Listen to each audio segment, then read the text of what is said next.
Hello everyone, welcome back to this classes. Today I will discuss the physics chapter number 2 which is the motion and force. तो motion and force में हम लोगों ने motion पढ़ा था और उसके टाइप पढ़े थे, तो उसके कुछ टाइप अभी बाकी हैं. ठीक है, तो जहाँ से हम लोगों ने छोड़ा था कल वहीं से हम लोग स्टार्ट करते हैं. तो now we start now periodic motion. Okay, तो what is the periodic motion? तो देखिए बच्चों, इफ़ अ बॉडी रिस्पेक्ट its motion in regular time intervals it is said to be periodic motion. अगर कोई बॉडी या कोई ऑब्जेक्ट जो है वो अपना मोशन जो है वो रिपीट कर रहा है एक रेगुलर टाइम में, ठीक है, एक रेगुलर टाइम इंटरवल में, तो हम कह सकते हैं कि वो पीरियोडिक मोशन है. ओके, जितने भी ऑसिलेटरी या वाइब्रेटरी मोशन होते हैं ना, वो सारे पीरियोडिक मोशन होते हैं, क्योंकि उनमें क्या होता है, एक टाइम लिमिट जो होता है वो क्या होता है कि जो रेगुलर टाइम होता है उसमें क्या होता है, फिक्स होता है. इस वजह से ऐसा होता है ना. अदर एग्जांपल जो है rotation of earth on the axis, revolution of earth और around the sun are called periodic motion. तो ये कुछ और एग्जांपल है जिसमें क्या है कि अर्थ जो है हमारी सन के अराउंड क्या करती है, गोल गोल चक्कर करती है. तो वो उसे भी क्या बोला गया है कि पीरियोडिक मोशन, क्योंकि वो एक लिमिट यानी कि एक रेगुलर टाइम इंटरवल से इस काम को करती है. ओके, कुछ और एग्जांपल यहाँ पर दिए गए हैं. सिलाई मशीन, जैसे ये पेंडुलम वाली जो वॉच है उसको दिया गया है ना, क्लॉक है जो. सो देखते हैं अब हम लोग नॉन पीरियोडिक मोशन. तो जैसा पीरियोडिक मोशन में कहा गया है कि कोई बॉडी जो होगी रिपीट करेगी मोशन को रेगुलर टाइम इंटरवल पे, तो हम उसे कहेंगे कि वो पीरियोडिक मोशन में है. एज लाइक सिमिलर जो इसका अपोजिट हो जाएगा, क्या हो जाएगा, नॉन पीरियोडिक मोशन हो जाएगा. If body does not repeat it's motion at regular time interval it possesses not periodic motion. तो ऐसी कोई बॉडी या ऐसा कोई ऑब्जेक्ट जो अपना टाइम जो है अपना रिपीट नहीं करेगा, मोशन जो है अपना रिपीट नहीं करेगा एक रेगुलर टाइम इंटरवल में, तो हम कह सकते हैं कि this is a called non periodic motion. For example a ball thrown, ठीक है, a car moving, a stone falling, ये सारे एग्जाम्पल किसके हैं, नॉन पीरियोडिक मोशन के हैं. ठीक है, क्योंकि उसमें कोई जो है रेगुलर इंटरवल नहीं हो रहा है टाइम का. And now we start about multiple motion. What is the multiple motion? So sometime moving body perform 2 or 3 type of motion simultaneously such as motion as multiple motion. तो कभी कभार क्या होता है, जो मूविंग बॉडी होती है वो परफॉर्म करती है 2 या 3 टाइप के मोशन को. ठीक है, तो उस टाइप के मोशन को हम लोग क्या बोलते हैं, मल्टीपल मोशन बोलते हैं. मतलब जब दो से तीन मल्टीपल मोशन होंगे तो उसे हम क्या बोलेंगे, मल्टीपल मोशन बोलेंगे. For example rider on a bicycle, the wheel rotate and bicycle move forward. Wheel जो होती हैं वो रोटेट करती है, ठीक है, और बाइसिकल क्या होती है, आगे फॉरवर्ड की तरफ, मतलब आगे की तरफ जाती है. तो hence it is process both rotatory motion and translatory motion and simultaneously. तो ये दोनों मोशन जो होते हैं, ये वाला जो मोशन होता है मल्टीपल मोशन, इसमें कौन कौन से मोशन आते हैं, it process rotatory motion and translatory motion simultaneously. For example of multiple motion is bicycle. Okay, next देखिए इसके एग्जाम्पल और भी क्या है, और एग्जाम्पल इसके कौन कौन से हैं. Example rolling ball, the ball rotates and undergoes rectilinear motion, therefore it possesses a rotational and translational motion simultaneously called rolling. ठीक है, जो रोलिंग बॉल होता है आपने देखा होगा ना, पटरी पे इस तरीके से रोल करता है, तो उसमें क्या होता है कि जो रोटेट्स बॉल होते हैं वो भी क्या होते हैं, रेक्टिलिनियर मोशन में होते हैं. देयरफॉर इसीलिए जो होते हैं ये भी क्या इसके एग्जाम्पल हो सकते हैं, कॉल रोलिंग, उसको हम लोग रोलिंग कह सकते हैं. And now we start about random motion.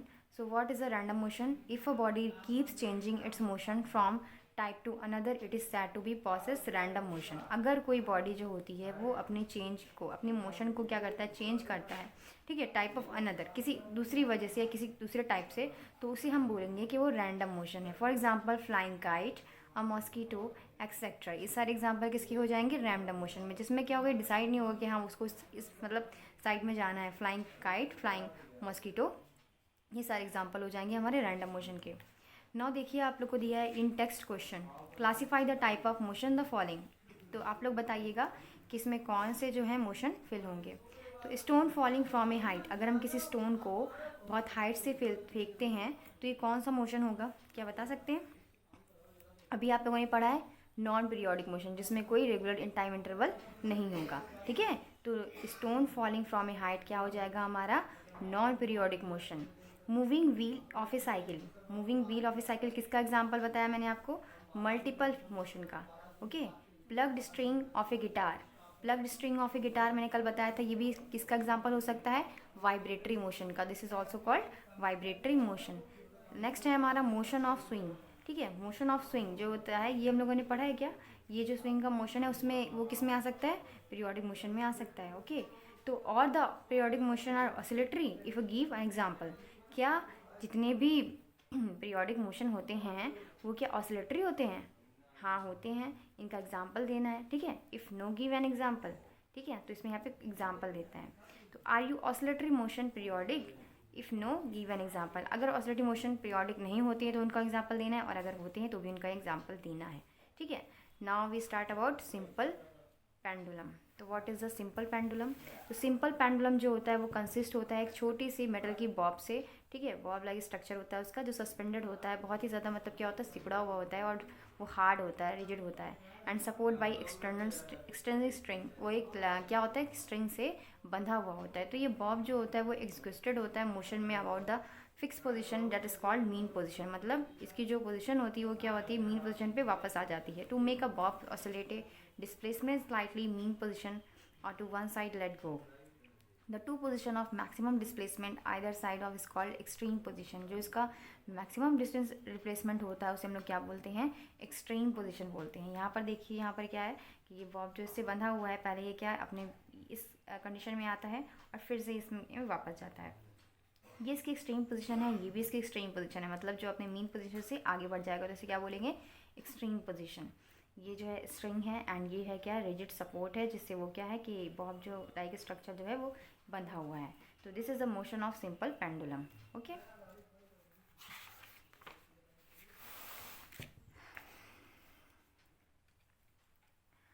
So ideally the string should be massless and extensible. ठीक है, ऐसा कहा जाता है कि जो स्ट्रिंग होती है वो मासलेस है एंड एक्सटेंसिबल है। However practically the string should be light and extensible. जबकि प्रैक्टिकली ऐसा क्या है कि जो हमारा जो लाइट है वो क्या है, इंटेक्सिबल है, मतलब बहुत ही स्ट्रिंग जो है वो बहुत ही ज़्यादा लाइट वेट होती है एंड इंटेक्सिबल होती है। ठीक है, तो ये बात बताएगी इसके बारे में। अब देखते हैं कि जो यहाँ पर हैं गैलीलियो गैलाई ने क्या क्रिएट किया था। इन्होंने क्रिएट किया था इन्वेंशन द पेंडुलम, इन्होंने ही पेंडुलम का इन्वेंशन किया था। However was Christian hygienes who made the first pendulum clock in 1656। तो क्रिश्चियन हाइजीन ने क्या किया था, इन्वेंटेड किया था, मेड किया था, पहले जो है पेंडुलम क्लॉक बनाया था उन्होंने 1656 में। तो अब देखते हैं कौन कौन से टर्म इन्वॉल्व होते हैं सिंपल पेंडुलम में। ठीक है, जो पेंडुलम होता है वो किस पे डिपेंडेंट होता है और कौन कौन से फैक्टर उसको अफेक्ट नहीं करते हैं, ये सारी चीज़ें हम लोग देखते हैं। चलिए हम लोग देखते हैं term involve with simple pendulum. तो सबसे पहला जिसमें चीज़ जो दिया हुआ है वो है लेंथ ऑफ द पेंडुलम। ठीक है, तो it is the distance between the point of suspension of the pendulum and centre of the Bob. It is denoted by L. ठीक है, जो लेंथ होती है पेंडुलम की उसको हम लोग एल से डिनोट करते हैं। और ये कहाँ से कहाँ तक इसका डिस्टेंस होता है, इसका डिस्टेंस जो होता है between the suspension of Bob. ठीक है, यहाँ पर जहाँ पर वो बंधा होता है वो सस्पेंशन ऑफ बॉब का जो डिस्टेंस होता है उसे हम लोग क्या बोलते हैं, length of the pendulum. Okay, तो यहाँ पर देखिए फिर एम्पलीट्यूड क्या होता है, it is a maximum displacement. ये मैक्सिमम डिस्प्लेसमेंट होता है बॉब का आइदर डायरेक्शन, और it is the displacement from mean extreme position. अपनी पोजीशन से मैक्सिमम डिस्प्लेसमेंट जो ऐसे करता है, ठीक है, पेंडुलम, तो उसे हम लोग क्या बोलते हैं, एम्पलीट्यूड बोलते हैं उसका। ऑसिलेशन, ठीक है, one complete cycle of to and fro motion of the pendulum is one of the oscillation. One oscillation means the motion of bob of the pendulum from extreme to the other back to the same position. Oscillation मतलब होता है कि जब वो अपनी cycle को complete करता है। हमने कल ही आपको बताया था कि जब जो है कोई भी पेंडुलम क्या होता है कि अपनी एक साइकिल कंप्लीट करता है। कैसे कंप्लीट करता है, पहले वो अपनी मीन पोजीशन से हिलेगा। ठीक है, यहाँ पर देखिए ये मीन पोजीशन से यहाँ पे जाएगा, फिर से वापस जब अपनी पोजीशन में आएगा तो हम उसे बोलेंगे ऑसिलेशन। मतलब यहाँ पर इसकी जो है पेंडुलम की एक साइकिल कंप्लीट होगी।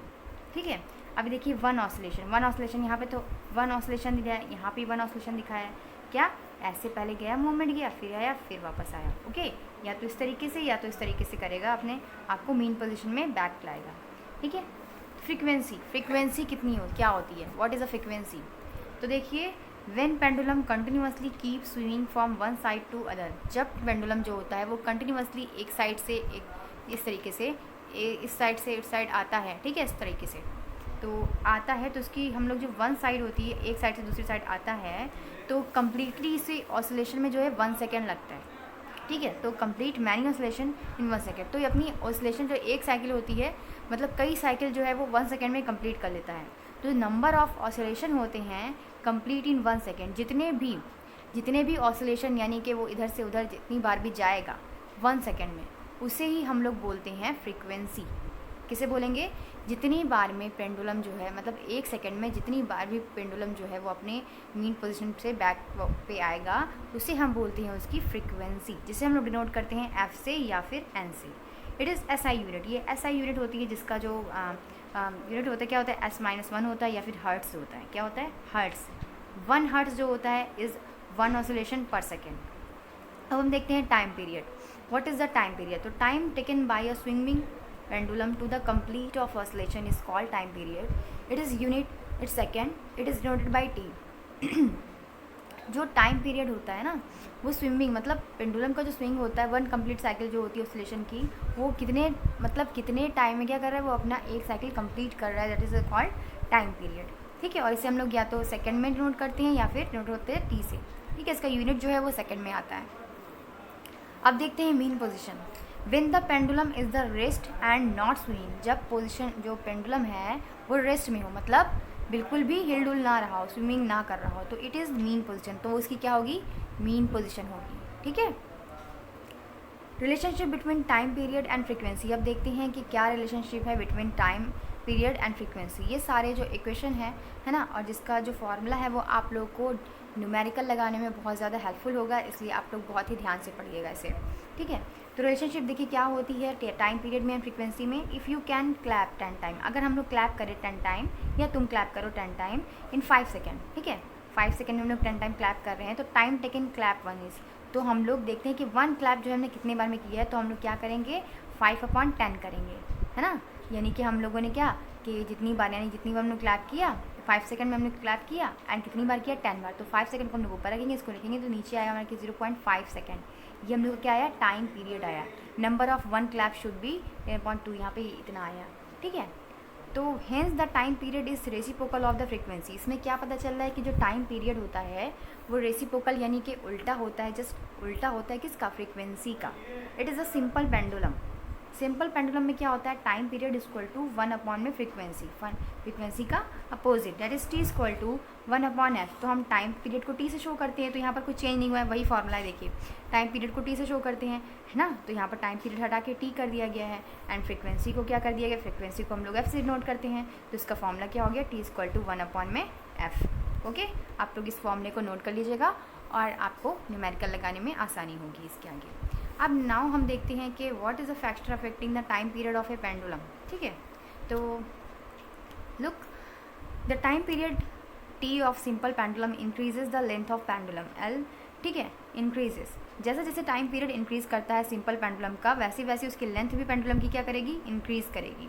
हेंस वी से दैट, इसलिए हम कह सकते हैं कि 1 फैक्टर जो है वो अफेक्ट करता है टाइम पीरियड। तो एक टाइम पीरियड जो है वो एक फैक्टर है जो अफेक्ट करता है किसको? हमारे पेंडुलम की, ठीक है, पेंडुलम के टाइम पीरियड को अफेक्ट करता है।